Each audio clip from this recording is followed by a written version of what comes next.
reverendas religiosas, prezados homens da Liga Católica, prezados irmãos e irmãs, em nosso Senhor Jesus Cristo. A liturgia da oitava da Páscoa da Ressurreição é muito bela, muito rica, né, de ensinamentos para nós.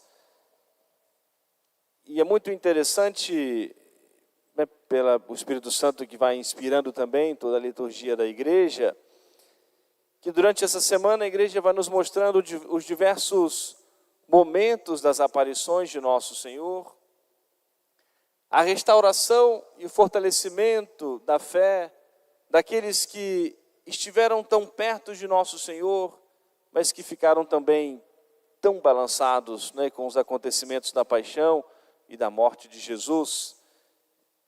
E é sempre muito significativo, né, nós vemos a alegria daqueles que encontram o Cristo ressuscitado. Essa passagem do Evangelho de hoje é que é o encontro de Jesus com Maria Madalena. Maria Madalena foi perdoada por Jesus, foi privilegiada de estar no alto do Calvário, e também ser banhada pelo sangue redentor de nosso Senhor, e também por aquilo que nosso Senhor já havia dito, né? Muito lhe foi perdoado, porque muito amou. Foi privilegiada em também ter uma aparição particular do Cristo ressuscitado.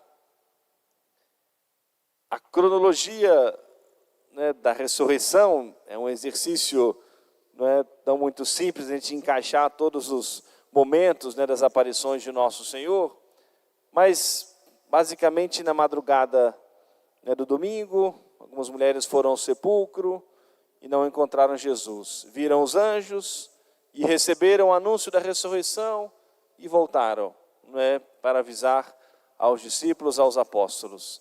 São Pedro e São João vão ao sepulcro, né, e Maria Madalena também volta, né, ao sepulcro. E como o Evangelho de hoje nos diz, ela ficou ali no entorno, né, daquele sepulcro, que era um grande jardim, onde estava cabisbaixa, entristecida e não conformada, né, porque não havia encontrado Jesus.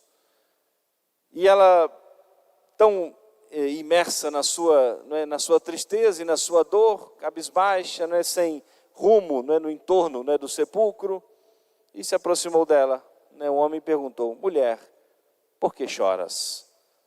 É uma pergunta até bastante estranha naquele momento, porque todo mundo sabia da notícia, do acontecimento. Mulher, por que choras? E ela, envolvida por aquela notícia que começava a espalhar, os romanos, né, espalhando uma falsa notícia de que os apóstolos foram lá, coitados, e roubaram o corpo de Jesus, todos com medo, receosos, trancados no cenáculo, o túmulo guardado por soldados romanos. E ela, mas aquilo já estava, né, entrando nela, aquele pensamento, disse: porque roubaram o meu Senhor e não sei onde o puseram. Ela já estava também repassando aquela informação falsa para frente. Aí ela, sem olhar direito para aquele homem, disse, julgando que, como o Evangelho diz, que fosse alguém que tomasse conta dali, o jardineiro, disse: se por acaso foi o senhor, me diz aonde que está, que eu vou buscar. Aí aquele homem que estava ao seu lado a chamou pelo nome, Maria. Aí ela levanta os seus olhos, reconhece aquela voz, o chamado do seu nome. Diz: Rabone, mestre, e quer se aproximar de nosso Senhor. Nosso Senhor tocou assim na sua testa. Noli me tangere, não me toques.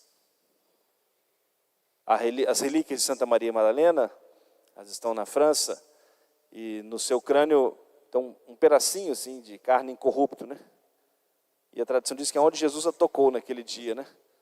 O sol todo se corrompeu e está no meio da sua testa assim, tem um pedacinho de carne que ficou incorrupto. Tem lá, eu já tive a oportunidade de visitar a relíquia do crânio de Santa Maria Madalena, é onde Jesus a tocou nesse dia. Noli me tangere, não me toques. Ela quis se aproximar de nosso Senhor, agora não é o momento. Vai dizer aos discípulos que eu ressuscitei e vou aparecer para eles, né, na Galileia. Já estava restaurada, não é, a fé, a alegria, né, no coração daquela mulher que era pecadora e que se arrependeu e aprendeu a amar profundamente a nosso Senhor. E entendeu, aprendendo a amar a nosso Senhor, entendeu o valor do sofrimento, para depois ter aquela alegria com Cristo ressuscitado. A festa da ressurreição, da Páscoa da ressurreição, traz para nós muitos ensinamentos.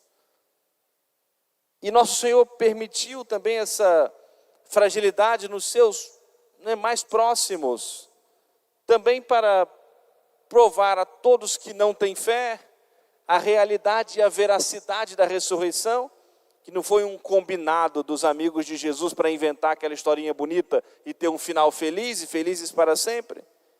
Que os próprios amigos mais próximos tiveram aqueles momentos de hesitação, de dúvida da ressurreição, e isso, de certa maneira, provocou muitas e muitas provas que nosso Senhor deixou da ressurreição. Comeu com eles, deixou sobrar uma parte de alimento, permitiu que eles tocassem. Vamos ouvir domingo a passagem belíssima de São Tomé, tocando as chagas, as mãos do lado de nosso Senhor, sentindo o corpo físico de Jesus, que não era uma visão, uma ilusão, algo que estava no pensamento deles, mas o Jesus real, verdadeiro, com o seu corpo, que havia ressuscitado.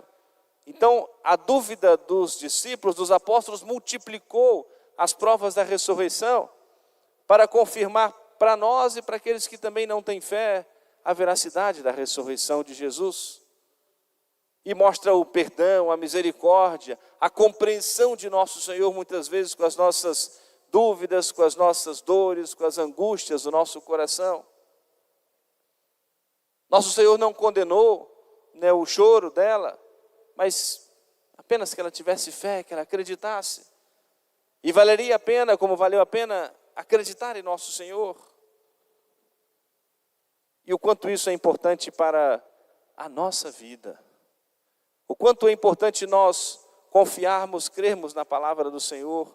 O quanto é importante nós pautarmos a nossa vida na nossa fé.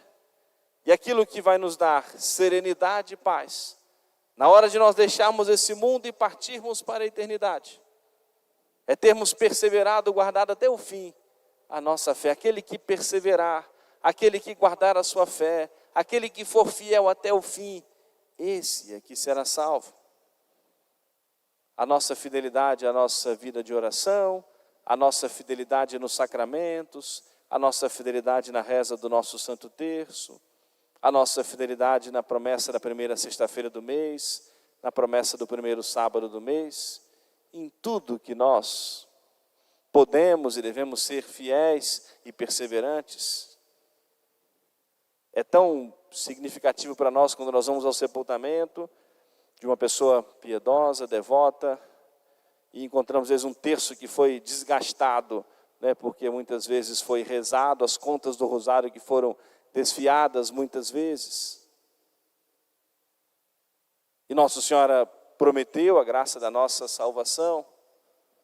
É sempre muito confortante para nós, quando vamos sepultar alguém que fazia sua primeira sexta-feira do mês, que era devoto da devoção do primeiro sábado do mês. Isso não dispensa nenhum de nós rezarmos, obviamente que não, por aqueles que nos precederam, marcados com o sinal da fé e agora dormem o sono da paz. Não devemos nunca dispensar de rezar, mas o quanto isso é significativo, é importante, é confortante para nós. E até nós vemos que a igreja, naquela alma, naquela pessoa, cumpriu a sua missão, que é nos acolher, para sermos filhos da igreja no dia do nosso santo batismo, e depois da nossa morte nos apresentar a Deus nosso Senhor, para sermos por Ele julgados e recebermos a recompensa no céu. E a missão da igreja é nos acompanhar em todo esse percurso da nossa peregrinação. E por isso que podemos dizer que é satisfatório, é confortante para nós. É assim nós sepultarmos os nossos mortos devotos, piedosos. E o quanto isso nos fortalece mais ainda a nossa confiança na bondade, na misericórdia de nosso Senhor. Vamos nós, prezados irmãos e irmãs, nós rezamos hoje de modo especial pela alma da dona Laureci, também em nome do nosso abrigo, a nossa gratidão, a dedicação sempre também no seu serviço voluntário no abrigo, né, pela classe São José, pertencendo ao apostolado da oração, né, as nossas, né, orações sempre é uma obra de misericórdia, nós sepultarmos e rezarmos, né, pelos nossos mortos, né, e que nós preparemos a nossa vida para a hora que nosso Senhor nos chamar. Né, se formos devotos de Nossa Senhora, devotos de São José, vivendo as promessas de nosso Senhor, as promessas que a igreja, né, coloca, né, a nosso serviço para a nossa salvação, o quanto isso vai tranquilizar o nosso coração, vai serenar o nosso coração e vai assim, né, com tranquilidade nós podermos deixar este mundo para podermos celebrar esse encontro com o Senhor, né, na ressurreição, né, para a glória eterna no céu. Rezemos sempre e peçamos essa graça, a graça da nossa perseverança final, perseverarmos até o fim, para um dia podermos contemplar a Deus nosso Senhor no céu. Amém. Louvado seja nosso Senhor Jesus Cristo. Para sempre seja louvado.